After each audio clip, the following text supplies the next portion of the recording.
Selamat datang kembali pada kuliah KL 2102 Statika. Kali ini kita akan berkenalan dengan struktur rangka batang dan gaya-gaya dalam pada struktur rangka batang.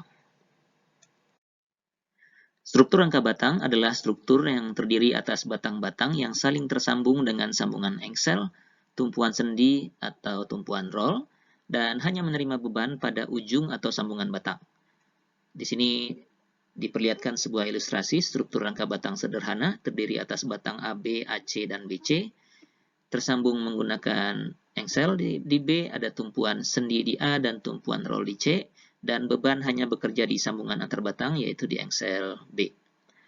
Apabila ada beban yang bekerja di tengah-tengah dari elemen batang, maka strukturnya tidak lagi masuk kategori rangka batang. Jadi ini adalah ketentuan dasar dari struktur rangka batang. Semua ujung-ujungnya adalah sambungan engsel, tumpuan sendi atau tumpuan roll, dan gaya-gaya hanya bekerja di ujung batang atau di sambungan antar batang. Di sini digambarkan satu ilustrasi lagi, struktur rangka jembatan misalnya. Kita bisa lihat di sini batang AB, BC, CD, dan seterusnya semua ujungnya adalah engsel atau tumpuan sendi atau tumpuan roll, dan gaya-gaya yang bekerja semua pada sambungan batang, pada join, tidak pada tengah-tengah batang. Ini satu lagi ilustrasinya rangka jaket anjungan lepas pantai misalnya, tumpuannya sendi dan roll, lalu ada gaya-gaya yang bekerja di sambungan antar batang, tidak pada elemen batang. Sejumlah struktur yang masuk kategori rangka batang, misalnya selain struktur rangka jembatan seperti tergambar di sini, ada juga struktur rangka atap misalnya. Kalau Anda lihat struktur pendukung di bawah atap bangunan itu umumnya berupa struktur rangka batang. Atau kalau di pelabuhan Anda melihat crane yang mengangkat kontainer dari kapal ke darat atau sebaliknya dari darat ke kapal, itu menggunakan elemen-elemen struktur rangka batang. Gaya dalam pada struktur rangka batang akan terlihat kalau batangnya kita potong. Di sini saya perlihatkan sebuah batang dari bagian dari sebuah struktur rangka batang, di mana satu batang kita lepas sehingga pada engsel ini ada gaya-gaya engsel, di ujung engsel yang lainnya ada gaya engsel yang lain. Nah, gaya batang akan terlihat kalau kita buat potongan pada batang ini. Misalnya kita buat potongan begini, lalu kita tinjau yang sebelah kiri atas, maka pada potongan ini akan ada satu gaya batang yang tergambar di sini yang kita namakan N. N ini adalah singkatan dari gaya normal atau kadang-kadang juga disebut gaya aksial. Jadi elemen struktur rangka batang hanya punya satu gaya dalam berupa gaya normal atau gaya aksial N. Arahnya selalu digambarkan keluar dari potongan, jadi tanda panahnya ke arah luar sini, dan searah dengan sumbu batang. Jadi kalau batangnya miring seperti ini, N-nya tinggal meneruskan ke sana dan arahnya keluar. Untuk elemen yang sebelah lagi dari potongan ini, kita bisa gambarkan seperti ini. Jadi karena potongannya di sini, jadi N-nya mengarah keluar sana dan arahnya sesuai dengan sumbu batangnya. Tinggal meneruskan ke sana dengan tanda panah ke situ. Nilai gaya batang N ini bisa kita dapatkan dari keseimbangan masing-masing potongan. Salah satu saja sudah cukup ya. Jadi kalau nilai gaya yang biru ini sudah diketahui, dengan keseimbangan mestinya N yang ada di sebelah sini dapat kita hitung.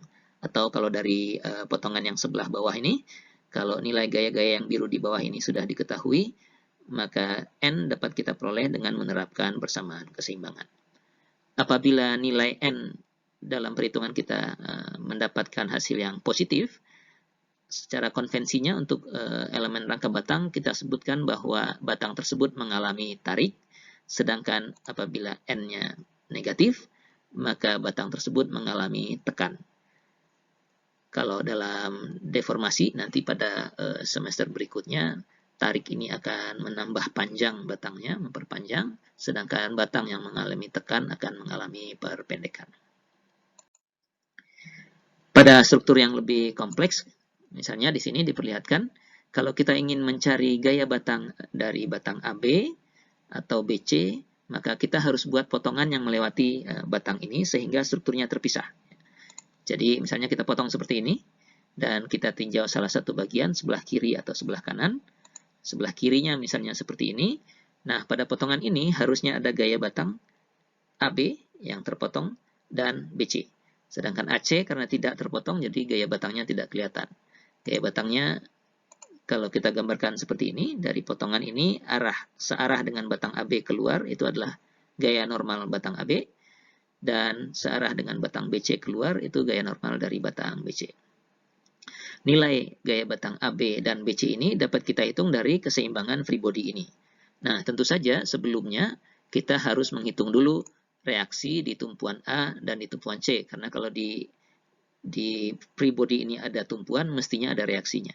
Nilai-nilai reaksi ini mestinya bisa kita hitung terlebih dahulu pada saat strukturnya utuh seperti ini, sebagaimana perhitungan reaksi yang sudah kita pelajari pada bab sebelumnya.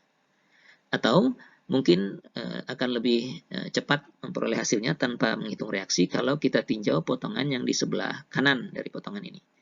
Jadi di sebelah kanan ada potongan seperti ini, dan gaya batangnya akan tergambar seperti ini. Dari potongan ini searah dengan batang AB ada NAB, dari potongan yang di sebelah sini ada NBC. Nah, kalau beban yang biru ini ada nilainya besarnya, maka kita bisa terapkan persamaan keseimbangan untuk free body yang sebelah kanan ini, dan kita akan peroleh nilai gaya batang AB dan gaya batang BC. Demikian ilustrasi sederhana mengenai gaya dalam pada struktur rangka batang. Pada segmen berikutnya kita akan mulai secara detail membahas sejumlah metode yang dapat kita gunakan untuk menentukan gaya-gaya batang dari struktur rangka batang. Sampai bertemu pada segmen berikutnya.